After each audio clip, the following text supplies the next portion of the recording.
Hi friends, welcome to frame. July 31 Marvel ఫ్యాన్స్కి పెద్ద పండగ జరగబోతుంది. అదే spider man brand new day.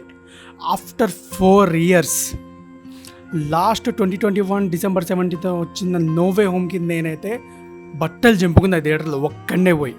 Same అలాంటి రోజే ఇంకోటి రాబోతుంది, అదే spider man brand new day. Okay, spider man గురించి చెప్పుకోవాలంటే చాలానే ఉంది, చాలా సినిమాలు ఉన్నాయి. కాకపోతే ఎస్పెషల్లీ స్పైడర్ మ్యాన్కి సంబంధించిన 8 సినిమాలు ఉన్నాయి. తెలియని వాళ్ళ కోసం ఆ మూవీస్ కొన్ని చెప్తా. ఫస్ట్ వచ్చేసి Tobey movies, Spider Man 1, Spider Man 2, Spider Man 3. ఆ తర్వాత ఆండ్రూ వస్తాడు, Spider Man 1, the amazing Spider Man 2. ఆ తర్వాత ఎంసీయూలోకి ఎంటర్ అవుతాడు మన పీటర్ పార్కర్. అతనివి 3 సినిమాలు, Spider Man Homecoming, Spider Man far from home, Spider Man no way home. No way హోమ్లో చేసిన ఎంజాయ్మెంట్ అంత ఇంత కాదు. టోటల్ వచ్చేసి 8 మూవీస్. చాలా ఇయర్స్ తర్వాత, ఆల్మోస్ట్ 4 years టైం తీసుకొని ఒక ఎక్సలెంట్ మూవీతో వస్తుండే మన పీటర్ పార్కర్. అండ్ ఇందులో ఇంకో ఇద్దరిని డెబ్యూట్ చేయబోతున్నారు ఎంసీయూలోకి, అదే పనిషర్ అండ్ డేర్ డెవిల్. వీళ్ళిద్దరు తక్కువ వాళ్ళు కాదు, మామూలు వాళ్ళు అయితే అసలే కాదు. చూడడానికి నార్మల్గా ఉన్న బీభత్సం సృష్టిస్తాడు. అది కాకుండా ఇందులో మన హల్క్ ఉన్నాడు, ద ఓజీ హల్క్ని చూడబోతున్నాం. అండ్ ఇంకోటి ఏంటంటే, స్ట్రేంజర్ థింగ్స్లో ఉన్న అమ్మాయి ఉంది కదా, సాడీ సింక్ అనే అమ్మాయి, తను కూడా ఈ మూవీలో ఉంది అఫీషియల్గానే. కాకపోతే ట్రైలర్లో ఎందుకు దాచారో తెలియదు.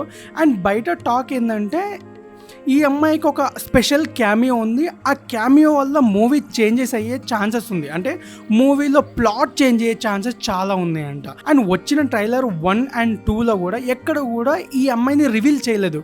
ఎందుకు ఇంత దాస్తున్నారు అనేది అర్థం కావట్లేదు. అండ్ ఆ నోవే హోమ్ టైంలో కూడా 3 స్పైడర్ మ్యాన్లు ఉన్నారని మూవీ రిలీజ్ అయ్యేంతవరకు దాద్దామని ట్రై చేశారు, కానీ కాకపోతే అది లీక్ అయిపోయింది. మార్వెల్ డైరెక్టర్స్కి ఇది అలవాటే, ఏదో ఒకటి దాచి సర్ప్రైజ్ ఇవ్వడం. ఈసారి సర్ప్రైజ్ అయితే సాడీ సింగ్ పాప అని నేను అనుకుంటున్నా. ఈ పాప గురించి అయితే అఫీషియల్గా అయితే టాక్ ఉంది, వచ్చే ఛాన్సెస్ చాలా ఉంది. ఒకవేళ వస్తే ఆ ప్లాట్ ఎలా చేంజ్ అవుతుంది, ఆ స్టోరీ ఎక్కడి నుంచి ఎక్కడికి వెళ్తుంది అనేది చాలా పెద్ద ట్విస్ట్. ఆ ట్విస్ట్ ఎక్కడ కూడా రివీల్ చేయాలనుకోలేదు మార్వెల్ డైరెక్టర్స్. అండ్ ఈ మూవీ గురించి నేనైతే చాలా ఎగ్జైటెడ్గా ఉన్నా, ఎందుకంటే థియేటర్కి వెళ్ళి మార్వెల్ సినిమా ఎంజాయ్ చేసి అయితే చాలా రోజులైంది. ఆ రోజైతే వచ్చేసింది. ఇందులో ఉన్న సర్ప్రైజెస్కి అయితే ఇంకా చెప్పాల్సిన అవసరం లేదు, మూవీ ఏ రేంజ్లో ఉంటుందో. Peter Parker, Hulk, Punisher, dare devil, ఒకవేళ వస్తే సాడీ సింగ్, వీళ్ళు చేయబోయే బీభత్సం ఎలా ఉంటుందా అనే ఊహే వేరే రేంజ్లో ఉంది. అది కళ్ళ ముందు థియేటర్లో ఆడుతుంటే ఇంకెంత ఫీల్ ఉంటుంది అనేది మీ ఊహకే వదిలేస్తుందా.